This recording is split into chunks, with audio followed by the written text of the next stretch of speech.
Mr. Cahill, welcome to the Delphi Forum 2021. Following a distinguished career with the U.S. Air Force, where you've managed several large, complex programs, you joined the world's most distinguished and largest defense and aerospace corporation, Lockheed Martin. Could you give us your views on the defense and security world as a member of the military and as an executive of a high-tech global aerospace corporation?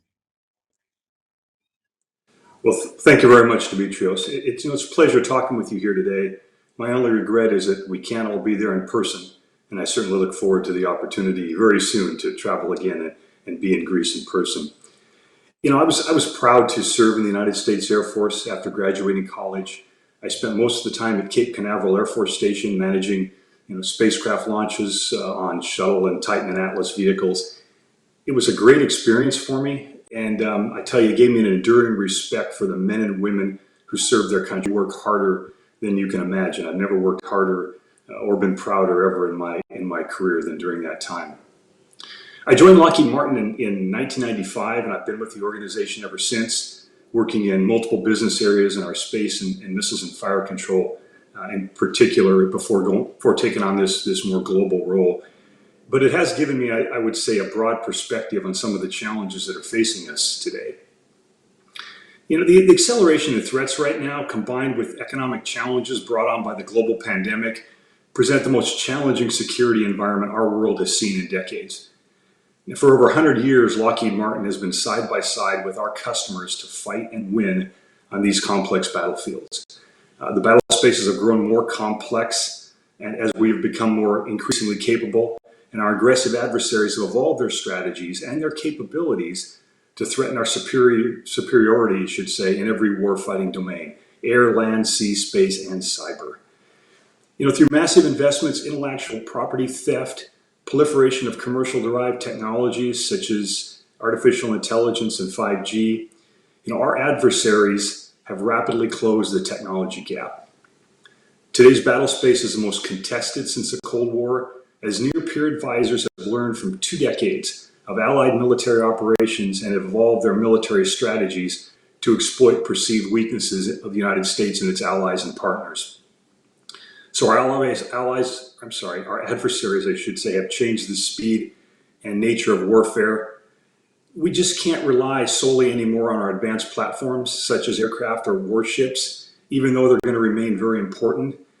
But for future battles, it has to be more than that. We have to embrace a network-centric approach to warfighting and innovation that draws on all government and industry capabilities in a faster, more integrated, and collaborative approach. You are leading the global business development function of the world's largest corporation. Your customers are looking for advanced technologies, battle space integration, multi-domain operations, while at the same time they are looking for affordable solutions and technology transfer to their indigenous industries. How do you cope with all these challenges in a fast-moving world with conflicting and competing objectives?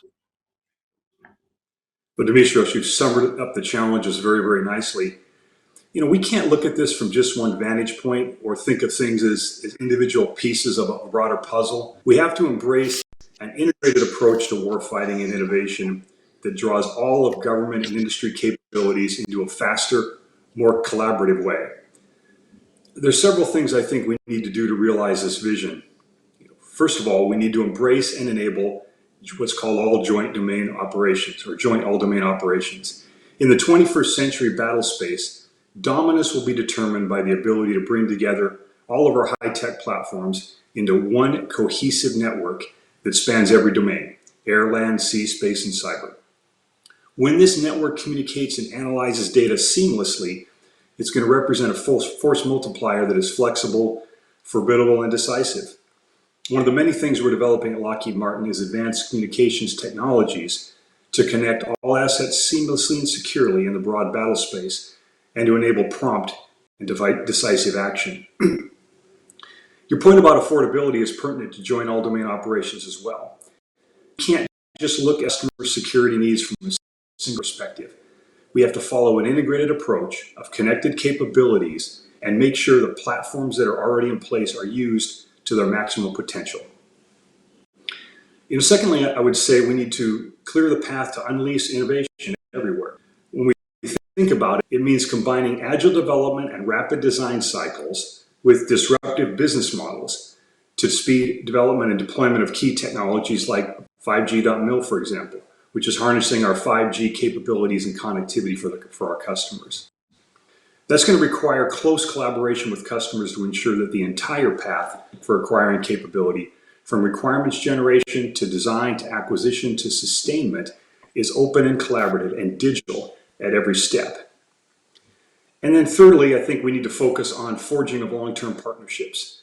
That strengthening of collaboration I just mentioned will extend beyond just companies and their government customers. Governments from around the world are focused, rightly so, on increasing the prosperity of their citizens as well as their security. So enterprises like Lockheed Martin need to go beyond offering great products to show how we can offer long-term partnerships that involve the nations which we partner in the whole value process. That includes creation of high-skilled jobs in local industries, investment in research and academia, and technology transfer. This often leads to positive effects for the wider economy and more indirect jobs. Lockheed Martin has enjoyed that kind of partnership with Greece for decades. We've been working with the Hellenic aerospace industry, for example, on upgrades to F-16 and C-130s, and we're going to need to do even more of these kind of things in the future. Mr. Cahill, Lockheed Martin Corporation had been clear technological leader in Greece for many decades. Lockheed Martin has been a partner to our armed forces, supplying fighters, transport aircraft, helicopters, etc. Simultaneously, your company had been a value partner to the Hellenic industry, especially Hellenic aerospace industry, as you mentioned just now. At the moment, Lockheed Martin is pursuing the upgrade of the F-16s to the Viper configuration, the Joint Strike Fighter F-35, a fifth-generation fighter for the Hellenic Air Force, and the new frigates for the Hellenic Navy. Could you share with us your strategy and approach on these major defense modernization initiatives in Greece? Of course. Well, first let me say the modernization efforts that are undertaken by Greece right now are very impressive.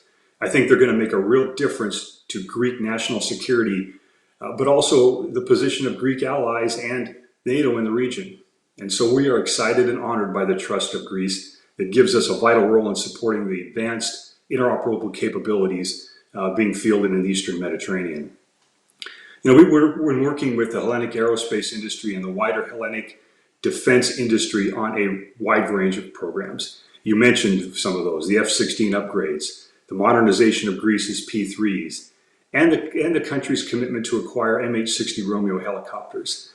I believe that the modernized P-3s and Romeos will give Greece one of the most advanced maritime domain awareness and anti-submarine capabilities in the region, and it's going to further enhance NATO capabilities. In addition, we're co-producing at Hellenic Aerospace Industry major structural components of two Lockheed Martin products, as you mentioned, the F-16 and the C-130J for our global markets. These initiatives have provided Greece and HAI with hundreds of jobs, investments in manufacturing infrastructure, and capability in significant aerospace technology. So Lockheed Martin is here for the long term to support Greece during both the most challenging times, and we are ready to support building on these proven capabilities with fully interoperable multi-domain solutions. So in that context, we feel privileged to support the U.S. government in the competition for the modernization program for the Hellenic Navy, which we understand is one of the highest priorities for the Hellenic Armed Forces. Part of our offering for the Hellenic Future Frigate, HF2, is based on the proven Freedom variant littoral combat ship that can serve the Hellenic Navy for decades to come. The HF2 integrates seamlessly with the MH-60 Romeo helicopters and is interoperable with P-3s, F-16s, and future F-35 aircraft. The ship is also uniquely positioned to build Greece's shipbuilding capabilities and would come with a significant amount of work share and technology transfer for Greek shipyards and Greece's wider economy. These are some of the critical elements that will help local industry to build resilience and create more business opportunities. We also remain ready to support discussion about the potential for Greece to join the F-35 family. With F-35 serving as the only exportable fifth-generation fighter, we see a significant opportunity to assist Greece in its ongoing efforts in the Mediterranean and beyond. The F-35 is the only aircraft designed to counter the next-generation threats in Europe. It offers advanced stealth, sensor and information fusion, and network-enabled operations that results in greater survivability, situational awareness, and effectiveness for pilots. What's more, it's a fifth-generation performance is available at a fourth-generation cost, while ensuring interoperability with Air Force's main fighter aircraft, the F-16. And I can tell you, as we talk to air chiefs around the world who are fielding the F-35, they are delighted at its capabilities, and we're excited with the opportunity to bring it to Greece as well. My final question, since we don't have much more time. Recently, the US went through a change in political leadership, a change of administration. Do you see a strengthening role of the transatlantic relation as a result of the administration change in the USA? How will that affect the relationship of NATO with Russia, China, and other emerging powers like India, etc.? And what role could Lockheed Martin play in this new reality?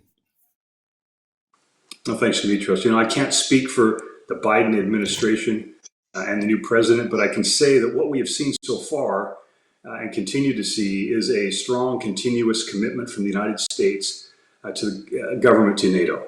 And the same can be said of pretty much every NATO member, frankly, in terms of their commitment to the organization. So I think NATO is strong. I don't think it's just through NATO. You can point to other partnerships like the Quad, the security dialogue between the United States and India, Japan, and Australia, for example, as also making an important contribution to global security. Strong multilateral relationships between like-minded nations are vital to maintaining global peace and security. I think the role the defense industry has to play in this is that some of the things we've already talked about, frankly. Lockheed Martin, our US, European, and wider industry colleagues need to promote innovation, provide solutions, and promote interoperability. Nations' budgets are going to continue to be under real pressure, I believe, and they're going to continue in the next few years. We've got to focus on helping customers that we work with achieve the maximum of the platforms they operate today while we look to future systems. We also need to drive interoperability and synergies among allies. For example, Greece has been recently strengthening its cooperation with countries in the Middle East that we've been supporting with a wide variety of capabilities for many years now. For Greece, we have a responsibility and a commitment to ensure that we deliver on future security needs in the best possible ways for decades to come. And one of the ways we can do that now will be the successful modernization of Greece's F-16 fleet to advance fourth-generation fighter capabilities that will help the Hellenic Air Force to prepare itself to operate a fifth-generation fighter like the F-35. And we stand ready to support the Hellenic Navy modernization program to further develop the most advanced maritime capabilities in the Mediterranean. I'm really excited about what the future holds for Greece and the partnership that we're on. Mr. Cahill, thank you very much for your participation in the Delphi Forum of 2021. I wish we had more time. Thank you very much again. Thank you so much, Dimitris.